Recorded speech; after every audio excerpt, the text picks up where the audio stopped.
All right, what's up everyone? We are finally back here in the woods. We're gonna do a little food plot work today. I apologize, you guys. I have not done any habitat improvement videos.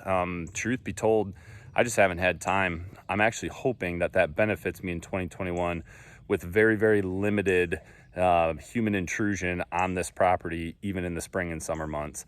But what we are gonna do today, one, we're gonna mow this food plot. I'll show you what's in it right now. Two, you can probably kind of see right here. So where my old plot screen was, I'm gonna knock this stuff down, and then I sprayed one time already. So we're gonna spray that, and I'll show you what we're getting ready to plant there too. All right, so you guys can probably see where I sprayed already. So this is basically, it's a small area. I don't have a lot of real estate to work with as far as a plot screen goes. So my plot screens are honestly, I mean, they're barely screens. I mean, you can see how wide this was last year. It's basically going to be the same. It's not really completely screening me, but what I did notice last year is even just having some amount of screen and a little bit of edge to the food plot, it seemed to really make a difference for me last year. So what we're going to do, this right here, this is old Northwoods plot screen. It's a hybrid sorghum. We're going to plant that again this year, and with that, when I do plant this, I'm actually going to try both planting the hybrid sorghum, the Northwoods plot screen, as well as some Miscanthus giganteus rhizomes. So I got 150 of them. I didn't want to get a ton. I didn't really know how many I needed. 150 sounded like a good starting point. And I'm honestly probably just going to plant them like in a single line. I don't know if I have room for 2 rows with how those rhizomes grow and expand over time. Really, a nice wall that would be about, for me, 2 or 3 feet wide is what I'm looking for. Then mowing the food plot. So you can see I've got a lot of last year's rye up, and my clover is actually doing really well. So buckwheat, from a lot of the habitat improvement experts, is probably a better cover crop for doing, the no-till type of food plot stuff, where you grow the buckwheat up, crimp it, spray it, and seed, into that. I just honestly did not have time to run to my local farm bureau and get buckwheat this year.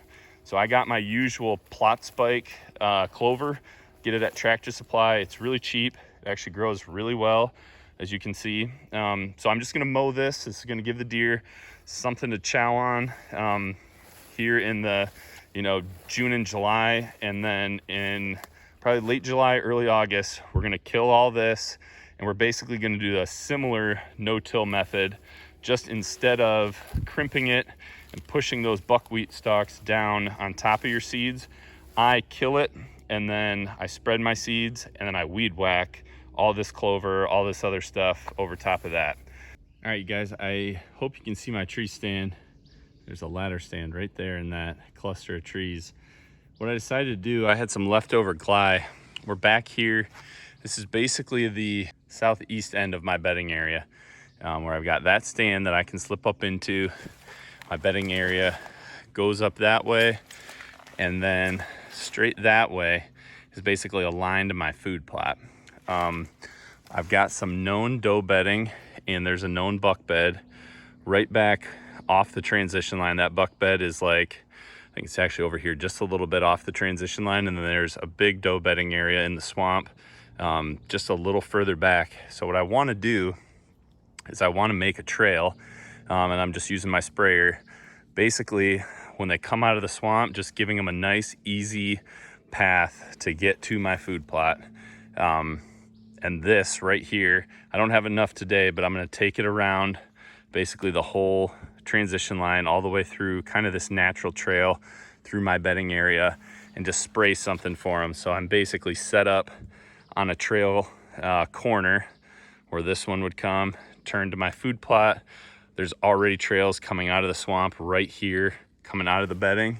And I've got my stand up in that cluster of trees right there. So there's already some deer tracks here in the mud along this trail. One thing I did in the wintertime, a lot of this blowdown stuff right here, I just cut a hole through it. So I left all of it, and then I basically just cut a hole I don't know, that's maybe like 3 or 4 feet wide through some of this. I'll show you where it leads up to, and it actually leads to another trail that I had sprayed last year, that you guys can see how well, at least in this, you know, kind of swampy, very grassy vegetation, stuff is pretty hard to weed whack. So just spraying it with a little bit of Gly on a dry day, it works really, really well. All right, as I spray here, this is the existing trail that we're meeting up to. So you can see it's pretty well established still. I mean, not much grew up over it, and these things really don't need to be very wide. I mean, once you kill the grass and give them an easy place to walk, they beat this down. It almost looks like a dirt bike road through here. I mean, there's tracks in this trail leading to my food plot all the time. Look at how beat down it is here now that we're getting closer to the food plot. And here's another trail that I'd sprayed just a little bit going that way.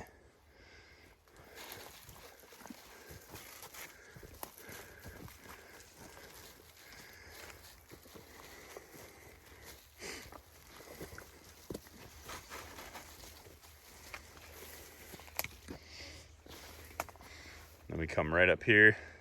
That's my main food plot. And then this is kind of that little horseshoe, what was a clover plot that I'm gonna mow, but it's probably just gonna kind of turn into a natural browse plot. There's some clover in there, there's some rye from last year. A lot of weeds, but that's okay. This is just kind of another section back behind this big brush pile. Leads right to a stand up over there. Obviously my box blind just gives them something that's just broken up a little bit from the big plot.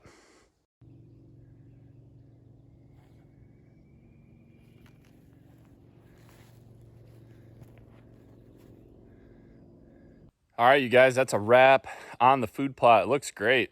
I think that is gonna really help that clover pop. It was doing really good. I guess just a couple of details and a few things on this. So this is clover that I frost seeded in the spring, and I put it on really heavy. So this plot is probably only 1/4 to 1/3 of an acre, but I used probably double what you should, really just because, one, I want the deer to have some spring and summer food, but I really wanted it to be dense to just help control the weeds. A lot of you guys are probably wondering why the heck I nuke this clover plot every year in the fall to plant the Sweet Feast Brassica blend. That's what I used last year. It worked really well. That's what I'm planning on using again this year. And honestly, you guys, I have grown some really nice clover plots back here in earlier years. I mean, they were absolutely beautiful. And honestly, the deer come fall, they just didn't really utilize them very much. Clover got, started going dormant, was much smaller. Leaves got on the plot. It just didn't really look like much. Even overseeded with some rye, it just didn't produce. And granted, there were some things I was doing wrong with how I was hunting this plot, how I was accessing my property. But all in all, the deer just really didn't seem to use it much during the fall. Last year was the first time I used that Sweet Feast Brassica blend, and man, they absolutely hammered it. Like, I had more of a problem of them over browsing it too soon and not letting the plants get mature, as opposed to underutilization that I had in the past with some of these clover plots. And a couple of my neighbors have clover plots in the area. I don't know of anybody else that I talk to that hunts, that I'm friends with around me, that uses brassicas. So it's a differentiator. Definitely seemed to be more effective, or browsed on more than this clover plot. So that's why I do it. It's my kind of cover crop, my summer food, my cover crop, and then the Sweet Feast Brassica blend overseeded with rye. That's my new go-to. And I guess just another thing to touch on, not having had a lot of time to work back here, I think it could be a blessing in disguise, because I worked back here a ton last year. I mean, pretty much from March till August 1st, I was back here every chance that I could, hinge cutting, working on this plot, working on my blind, working on trails, licking branches. I mean, I was doing all kinds of stuff, and granted, it definitely helped. My season last year and the number of deer that I either saw or had on camera was better than ever before. But it could be a blessing in disguise that I'm not back here very much at all this year, and hopefully they, just get even cozier, get even more comfortable, even less human intrusion on my property outside of hunting season as well as in it.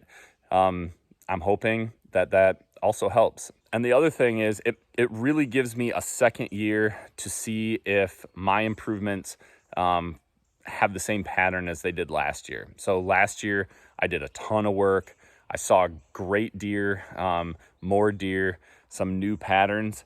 Changing a bunch of stuff again this year, you know, I don't know if that's a good thing or a bad thing. So having a second year of essentially the same setup with just a few little tweaks in this food plot, a few little sprayed trails that lead to this food plot, but the overall architecture of my property being the same, it will be really interesting to see if deer do the exact same thing, and that's 2 years in a row that they did it, or if a few things change that maybe I didn't see last year. Just one more year of this property setup, I think, will be a good thing for me moving into next year to really pinpoint some other areas where I can do a little more work. I'm hot, I'm sweaty. I'm gonna drink a For the Farmers Busch Light because this is as close to farming as I get, but a salute to all you real farmers out there. And remember, be a sportsman, make a sportsman.